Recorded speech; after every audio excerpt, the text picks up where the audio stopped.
ഇതൊരു 10 വട്ടം ചെയ്യാം. കാല് വൈഡ് ചെയ്ത് ഈ രൂപത്തിൽ തന്നെ വലത്തെ കൈ ഇടത്തെ കാലിന്റെ മുകളിലേക്ക് നേരെ ഓപ്പോസിറ്റ് എക്സ് മോഡൽ.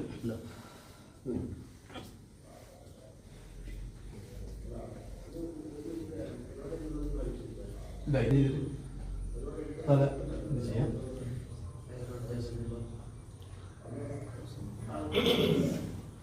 നേരെ മുകളിലേക്ക് താഴ്ത്തും, അപ്പ് ഡൗൺ ചെയ്യാം.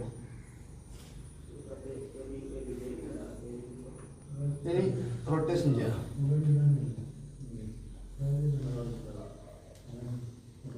തിരിച്ച് ഓപ്പോസിറ്റ് നേരെ ഇങ്ങോട്ട് അപ്പം കുറച്ച് ഇങ്ങോട്ടും ചെയ്യാം. എണ്ണം വെച്ചിട്ടും ചെയ്യാം, ഒരു നിശ്ചിത എണ്ണം വെച്ചിട്ട്. എന്നിട്ട് അത് ചില ആൾക്ക് തല കറങ്ങും ഇത് ചെയ്യുമ്പോൾ. അപ്പോൾ ഉടനെ പെട്ടെന്ന് ബ്രീത്ത് ചെയ്താൽ മതി. ഇങ്ങനെ ചെയ്താൽ മതി. നല്ലോണം